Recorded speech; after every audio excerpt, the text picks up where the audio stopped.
Hey everybody, Jayborino here. I've got another Xeyed replay showcase for you, sent to me by Solstice. Solstice, the creator of the Xeyed race. I will say, the more I watch these replays, the more I am really loving the Xeyed race. I think it is quite balanced for multiplayer, and I'd encourage you to check it out. It looks like it's been transferred to a lot of more recent Legacy of the Void maps, giving you the option to play it in the arcade. Now, someone asked in a previous video, you can play as Xeyed against AI if you just want to try it out. The only thing you cannot do is play against a Xeyed AI, because that way you'd have to program a separate AI just for this race, which I think would be even more complex and time-consuming. The man created a custom race. I think that's good enough for me right now, and again, it's quite balanced. Now, in the upper left, we have his clanmate AVPVC. I think I'll go ahead and just call him APC. So we have a Xeyed v Zerg matchup here, not something we've seen in one of my matchups that I've showcased so far. So I'm quite excited to see how Xeyed fares. Looks like APC just sending some nice custom skin overlords across the map to scout what he's up against. I'm curious to know if APC has any experience with the Xeyed race. In the last showcase match, it looked like Favor had no idea what was going on with Xeyed, so it's interesting. I think that has a big impact on the matchup, on if the opponents of Solstice know what they're up against, or again, if they're playing Xeyed, if they know what they're doing at all. So APC taking his fast expansion, Solstice getting his early Xeyed den. Here's our feeding pools again. If you're new to this race, feeding pools are the supply-providing structure for Xeyed. They also have this nice little regen aura. Only works on 2 units, up to 60% health. As I described it in the last showcase, a poor man's Moonwell. Coming down here, looking like Solstice is going to take his expansion as well. Alrighty, so looking like Solstice popping out that early Intimiling, something we saw in the last matchup as well. We'll see how that does against Zerg. Zergling's probably not as fast as an Intimiling before Zergling speed, but probably can chase it around for a queen to kill it. Alternatively, if he only gets one Intimiling, it will be quite challenging for him to kill workers, but it is a nice little harassment unit, similar to a Reaper, having this tunnel burrow, which allows it to travel short distances, including up and down cliffs if you have vision. So both players kind of on the same page right now. We do have Zerglings and 2 queens coming out for APC, which should be able to defend against one Intimiling, specifically those queens. Intimiling's doing decent damage, but I don't think could 1v1 a queen. But if he does get out more, he'll be in good shape. Instead, going for a couple Xeyedlings, probably the right choice to defend against Zerglings. We see Zergling speed coming out from APC. So again, this is an interesting matchup. I feel like Zerg is a slightly outmatched by Xeyed early game. Alright, trying to sneak in there with that Intimiling, running away, again, slightly faster than Zerglings before Zergling speed. Probably going to be able to get out of here, especially if he tunnels away, maybe down a cliff or something like that, just sort of distracting APC. But APC can take these Zerglings and go ahead and come on over here. He is getting some interesting scouting information, seeing that Solstice doesn't really have any other army units. Actually showing his hand, showing he does have these Xeyedlings. Possibly just to ward off these incoming Zerglings coming in, but I think APC's calling that bluff a little bit, perhaps not knowing how Xeyedlings will fare against Zerglings. In fact, I'm curious myself. My idea is that Xeyedlings are ranged, and if he gets a few Scorpilisks out as well, those Scorpilisks will just tear through Zerglings. They do more damage against light, and then you get the Xeyedlings in the back that, if you upgrade them with those piercing points, can do damage against armored and tear through roaches. Scorpilis also being able to tear up, or take Baneling shots. As you can see, 3 Xeyedlings basically able to snipe these Zerglings very fast. An interesting matchup there, able to take out Zerglings 2-3 times their number. So I think Zerglings going to need Zergling speed if they want to take out a Zergling v Xeyedling. So with Zergling speed, I'm interested to see if Solstice will make any sunken colonies, because they're very tanky, probably more so, I think more so than spine crawlers, so probably a very good defense against Zergling run-bys too. We'll see if we'll be seeing any of that right now. We have Roaches coming out from APC, we have +1 and Scorpilis coming out for Solstice. So again, I'm interested to see this Tier 1, Tier 1.5 matchup between Xeyed and Zerg, because I really think with these Scorpilis, specifically this Roach getting picked off by Solstice, with this Scorpilis Xeyedling combo, I feel like that can very easily beat Zergling Baneling. We'll see how it fares against Zergling Roach. Scorpilis doing more against light, but not necessarily against armored. So Mass Roach, just a nice fat Roach buildup, may do very well against this. Looks like Solstice trying to get in there, doesn't realize how many Roaches APC has. Curious to see, we have an Ultralisk, Ultralisk Cavern is not correct. Again, this isn't a replay, so that's going to be incorrect sometimes. That should be a Biomass Cavern. There it is, or a Biomass Hatchery. That's like the Tier 2 production structure for Xeyed.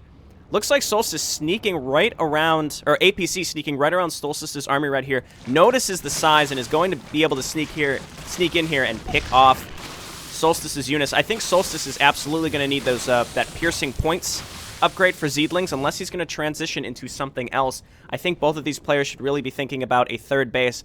Alternatively, APC may be going for a 2-base all-in right now.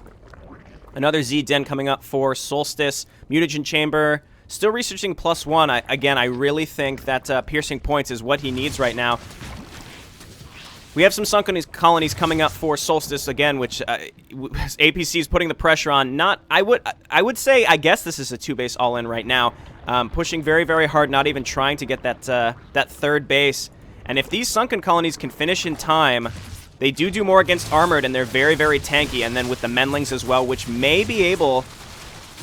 Again, I'm curious to see how these Sunken Colonies fare. We have really good Roach Micro here from AVP, but he is just going to bypass the Sunken Colonies, walk right up. We do have some Raptor Lisks up here.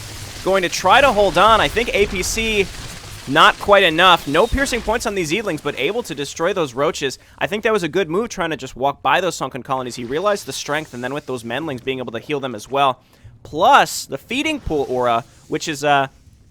slowly healing up Solstice's units. Again, Xeyed has a very, very big defensive advantage, if you ask me. You have a movement speed on creep bonus. You can't spread creep with tumors, though, so I feel like that balances it quite a bit. But then these Sunken Colonies, so beefy, doing a huge amount of damage, theoretically can be healed by these Mendlings. So we'll have to see what AVP's next move is. No big tech coming from him. Again, it was like a semi 2-base all-in, so he's going for his third base now, seeing that didn't quite work. The thing is, Solstice saw the attack coming just in time, laying down those Sunken Colonies. You notice that he didn't lay those down too early. He laid them down when he knew that he needed them, which I think was a good choice, allowing him to save his money. He is floating some cash right now, but he's taking his third base. And we'll see what tech we see both players going for. Greater Spire is an aerial nest, I believe. Is he making 2 of them? He has 2 aerial nests, going for perhaps an air attack, perhaps a harass option. I like how these wasps are what build the units. We have the larva at the biomass hatchery, and then the Z Den. Still a Speedling Roach combination here from AVP, getting Roach speed, getting a Hydralisk Den.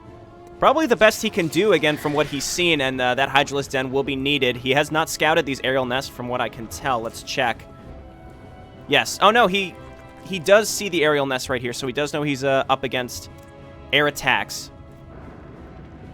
But perhaps the game will be over before that. Solstice has a nice little ball. Actually, no, I would say both of these players sort of equal right now, though we do have a lot more Harvesters from Solstice.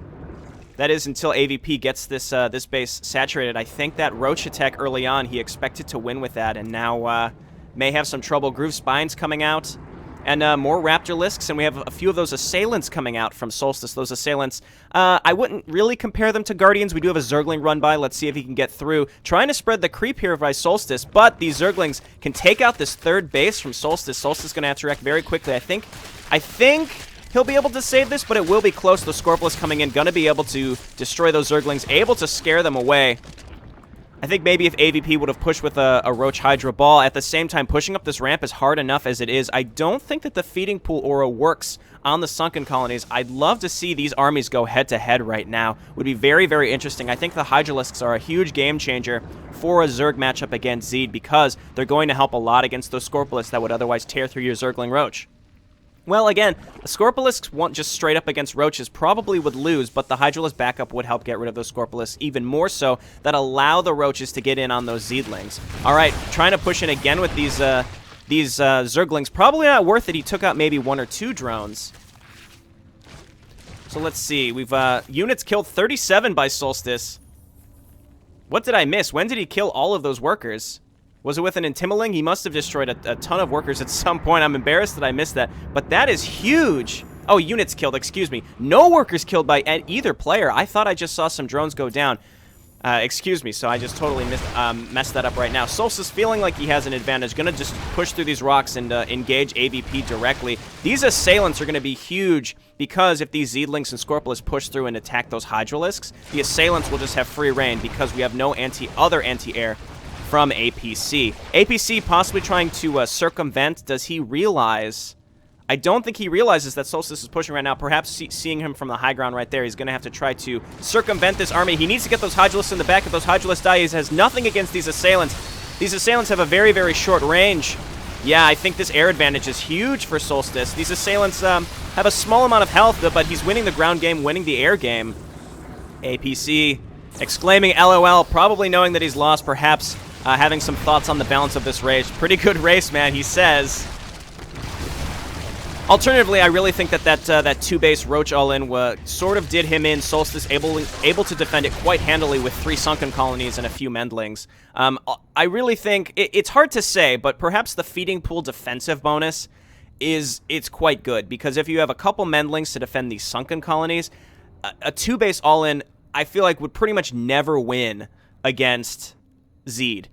Maybe if you do like a two-base drop play all-in, if you do you know, like a Blink Stalker two-base all-in, you have to get by those Sunken Colonies, and I think APC realized it too late, then tried to run by, but it was too late. There were Raptorlisks and Zeedlings coming up behind them, trapping those Roaches. I think that was the turning point of the game. I got a little confused there. I had really thought Solstice had killed like 30 workers or something. I'm like, oh god, I'm the worst commentator ever. I totally missed it. I am pretty bad considering I misread that. But there were no workers killed at all in this entire match. That early in Timmeling got some good scouting, but no workers killed. Very interesting matchup. I guess the thing about playing against a race you don't understand is it's hard to judge what is actually imbalanced versus what you just don't understand. Because again, I want to side with APC, because I would stick to my idea that a Scorpalisk Zeedling combination is gonna beat probably early game Zerg and Protoss, just because those Scorpalisks do more damage against light, which I think is huge. It just allows them to tear through those units' front lines, also making Banelings almost entirely worthless. So, because of that, those races have to rethink their openers against a race such as Xeyed. So, a lot of his understanding what you're up against. He did scout those aerial nests, but was unable to get more Hydralisk out.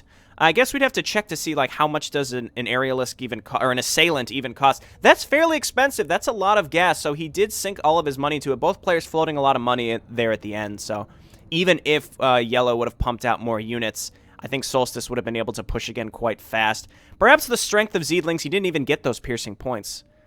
It's hard for me to tell. I'd love to hear your thoughts in the comments. What do you think about this race? How do you think it's balanced? We've seen Xeyed sort of face roll over the last two. Well, it was Xeyed v Xeyed in the showcase before this. He did get annihilated by DTs in the past. You have to get that Fairy and Sight upgrade. But tell me what you think. These assailants are fairly new, so I know Solstice would love to hear some feedback on them if you think they're pretty good. They do very good against light. They have a pretty short attack. I would say they're basically the Scorpalisks of the sky, if you will.